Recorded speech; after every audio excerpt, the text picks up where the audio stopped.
Alright, it's a new week here and we keep going with this little girl here. She's almost done, she's on the final stage, so for today we have a couple little projects to do. It's a work day, so it's gonna be noisy, so again probably I'm not gonna be talking in the beginning of this video, and then after everybody's out of the shop after 4:30 we're gonna do our regular style video.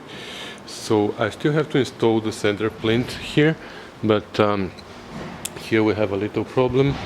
This is the new one which we bought with the car. It's a brand new one, but the old one is a little bit deeper. This one is shallower, so we're trying to reupholster the old one. Maybe it's gonna work, we will see later. If it doesn't, then we're gonna use this one, but we will see. So that's why they're in the center, nothing is happening yet. The other project is, as you've noticed here, I already removed the shroud, the stainless steel shroud that I installed before, because I forgot this piece underneath. This trim needs to go before the grill there, so everything had to come out. And I didn't know that, so some people in the comments mentioned it, and thank you guys. I'll have to do that again, so I'll do it. I'll do whatever I have to do. So you see what I'm saying about the noise? Anyways, and another little project is here. I mentioned in my previous video, this is the ground strap here. I need to somehow hook it up here because the little tab that was there broke, so we're gonna figure out something for there. So that's why I didn't have ground on most of the gauges and lights in the dash. So this is another project for during the day, and then if we have more time we might install the handles on the doors and stuff like that, and we'll see.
So another error was corrected. We have a trim. I know David Fiedler mentioned that the metalwork behind the trim needs to be painted black, but I don't think that's too big of a deal. So for the ground strap here I decided to make a small extension and hook it up to the one of the studs for the bonnet latch.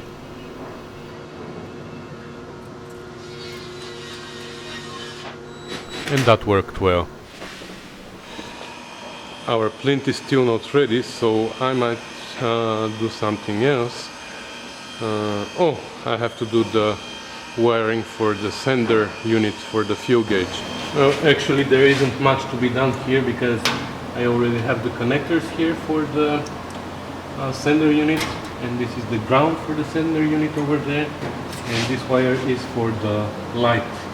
There's a light here for the boot, and this is the positive. The negative has to come from this switch over here. You probably don't see, but I have to take this switch out and clean it and run another wire from there to the light for the negative of the light.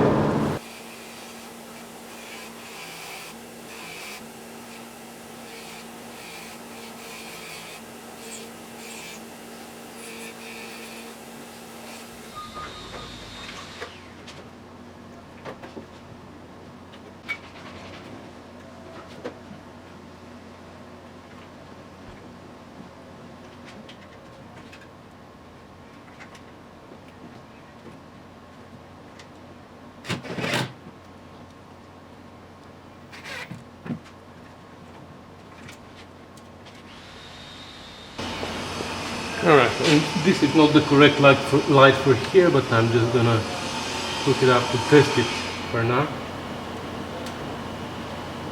Yes.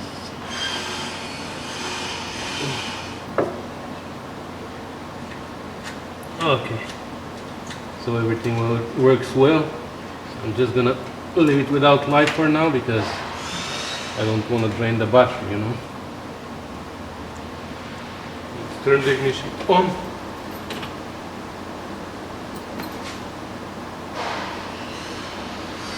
It's going up. That's good. Let's see how much fuel do we have.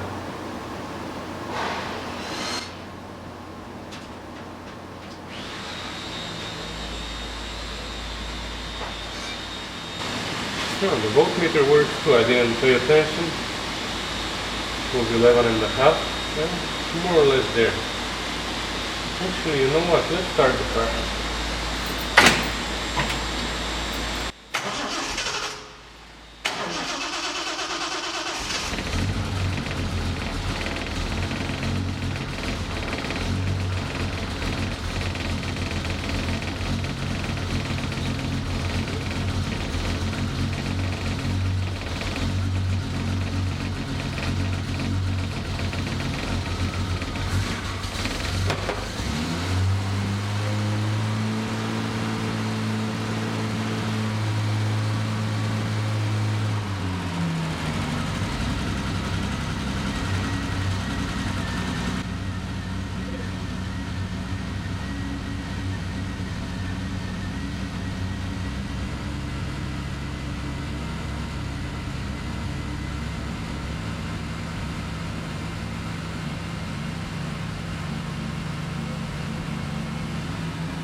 For some reason, it looks like there's moisture inside these gauges, and from the light it's condensed on the glass. So I'm gonna have to take them apart and clean them. But other than that, everything works well. The voltmeter works fine, the fuel gauge works fine, the oil gauge works fine, the temperature gauge works fine. The ignition light comes on. The oil light really doesn't work, but we still don't have the sensor connected. We're gonna work later on the sensor for the oil pressure and the anti-run-on valve. And yeah, everything else seems to be working pretty well. Okay, reverse lights. So for the reverse lights we have a green wire which also feeds the neutral switch for the seat belt, which I'm not sure we're gonna do. But for the reverse lights we have a green which goes through the switch on the transmission for the reverse lights and then turns into green with brown, and from there it goes all the way to the two lights at on the tail lights. So that's what we're gonna do now. Okay. And this is the harness with two green wires. One is for the switch for the seat belts and the other one is for the reverse, and the green with brown. So I just hooked up the green to the green with brown through a wire that I made as an extension to reach the switch on the transmission, but I didn't cut it on the other side, so it's just like a bridge for now.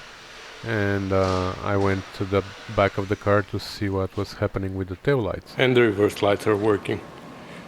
Good, so let's run it to the switch on the transmission.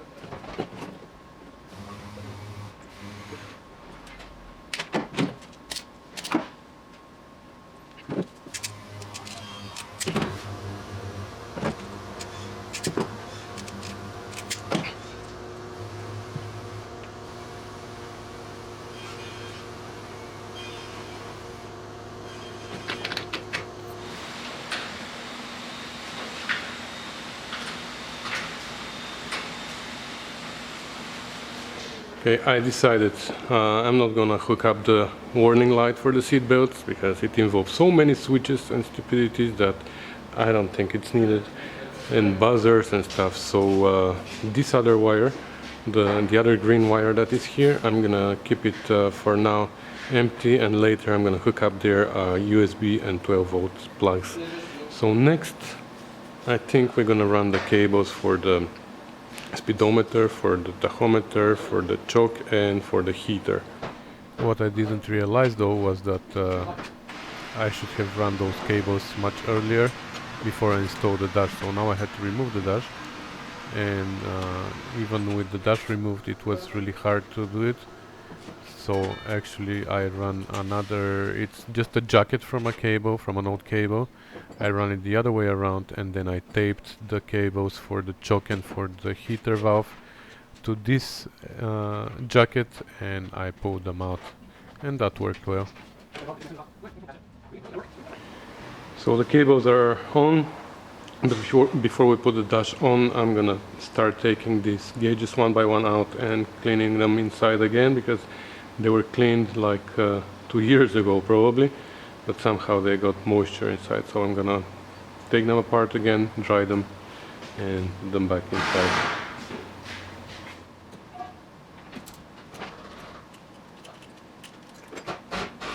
So first I worked on the fuel gauge.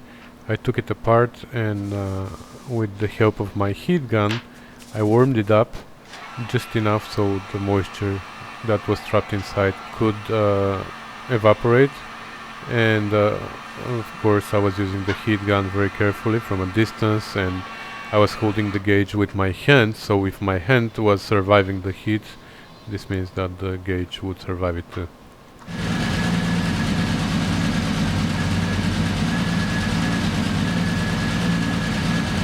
Yeah, so it works well, because you see now the fuel is done and it doesn't haze anymore, but these two are still not clean, so I'm gonna take them apart and clean them too.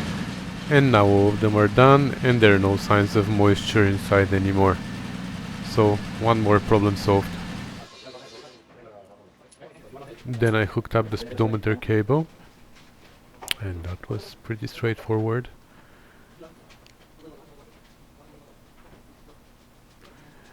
I also had to hook up the little cable for the trip meter, which was also not too bad.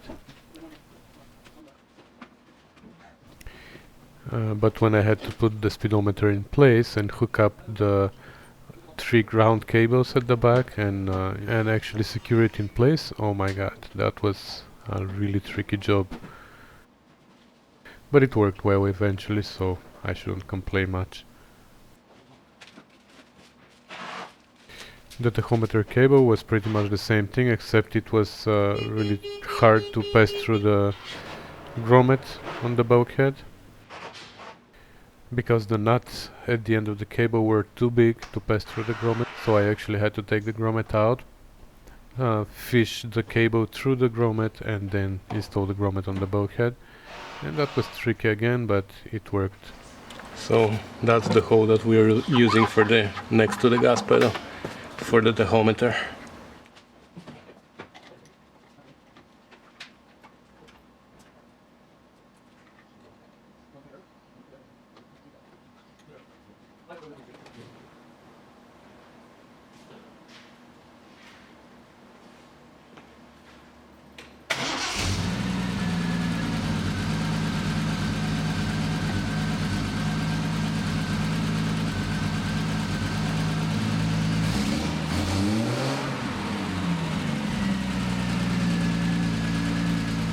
And you see, not only that I read all your comments, I act accordingly. So I got criticized that I installed the switch for the lights upside down. Actually, it turns out that it's supposed to light up when it's pressed down, which doesn't make too much sense for me, but it is what it is. Okay, now let's look at the switch for the oil pressure. That's this switch here, oil pressure switch, and it has 3 cables on it. One is ground, the black one. There's a white with brown, That's the one that goes to the through the brake fail light to the oil pressure light on the dash.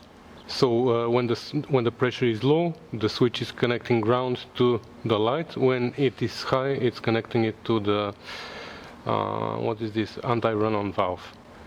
So the switch goes ping ping between these two depending on the oil pressure. So let's hook these up and see if we can power up this light on the dash.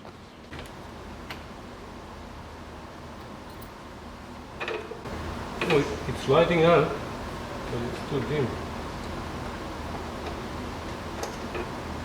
Oh, why is it so dim? No, it has nothing to do with this switch.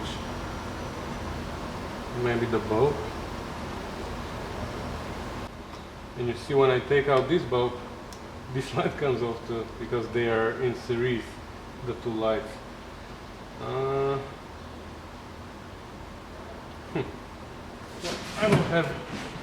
I don't have any more clear bulbs, so I have an orange one.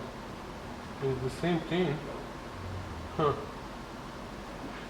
It looks like the switch doesn't give us a good ground. Yeah, maybe the connection inside the switch is not good, so it's not giving us good ground for this light. Huh. So I decided just to give a direct ground to the other side of the cable and see what was going to happen. Alright, so this is direct ground to the ground side of the switch, and still we are dim. Let me put it on the switched side of the switch. So this is direct ground to the switched side of the switch, and still we have a dim light. So we don't have a good power here for some reason. Huh. How come? Our power is coming from the voltmeter, and our voltmeter is showing 12 volts, so this should be perfectly.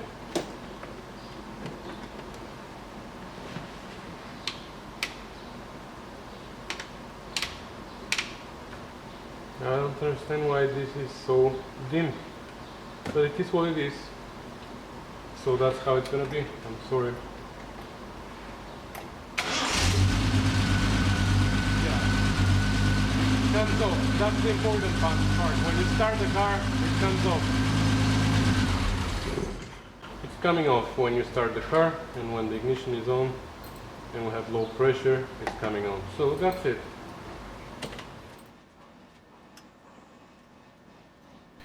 Then I hooked up the choke cables, and that was a piece of cake. And also the heater valve cable, but here I had the same problem as on my Spitfire. I was missing a little part there. Alright, so here I have the same problem like on my Spitfire. I don't have the little thingy here to hold the cable, so I'm gonna leave it for later, eventually for next year. Okay, so let's see what's happening with these here. Here we have 4 knobs, and I'll start from the right to the left.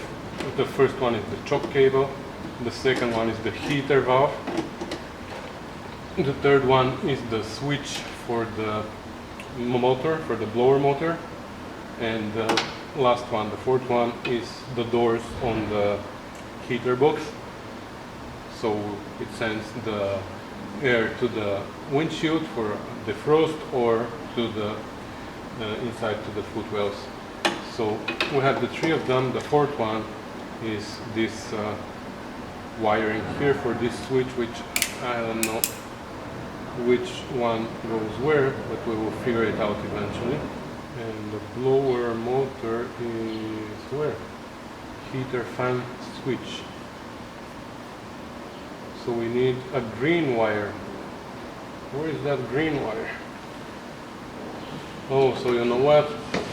This third green wire here, this green wire here, where it was the switch for the reverse, the other green apparently is for the blower. I thought it was for the switch for the seat belts, but actually it's not. That's for the blower motor. So we need power from here. The thing is, I don't have my test lights because I worked on Chef Touch's car in the weekend and I have all my tools in my other car. I forgot them home. I have the bike today and I didn't bring my tools back, so I can't test anything right now. Okay, this is working. Slow speed and fast speed. So we should have the same results from here. But it looks like we don't have power here on this green wire. How come? The ignition is on, so we should have power here. This is coming from the fuse box. Did we blow a fuse? Let's see. No, because we have a reverse. Okay, so I stole this light from a friend. And we have power here. Let's see now here. No, we don't have power on this green wire. Okay, so in this case what we're gonna do is this green wire here that is for the reverse light, we're gonna remove this connector. So we remove this single from here, single connector, and now we're gonna install a double connector.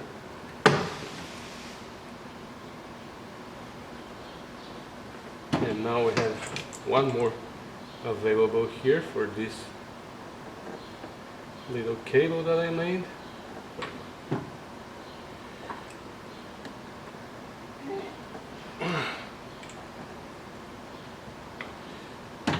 And this cable is gonna come here with this, and now here we should have power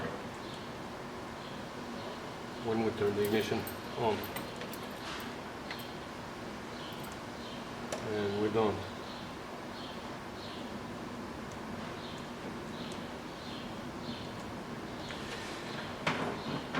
Yeah, because my test light was unplugged.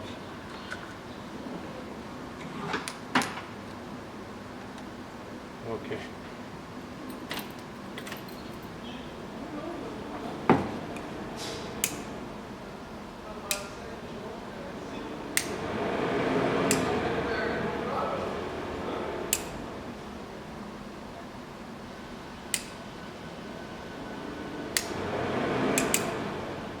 Okay, so after so many experiments, it looks like this is the power side, the single one on the switch, then the slow speed is this one here, and the fast speed is this one on the other side. So we have slow speed, fast speed, and if we turn the ignition off, we don't have any power, of course. So finally this is done. We just need to find a ground. Who are you talking about? I'm talking to myself. Oh. I like talking to smart people, that's why.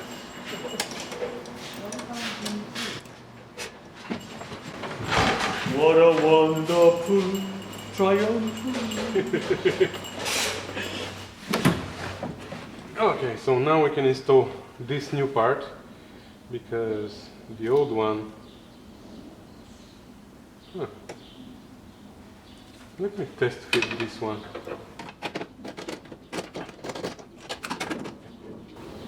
This is a new part, you know, and again we have the same problem here with the wrapping. We might need to work a little bit on that later, but for now, actually,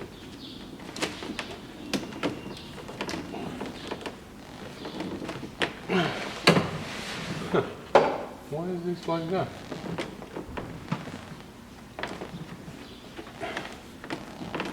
That's not good. Huh. Not good, not good.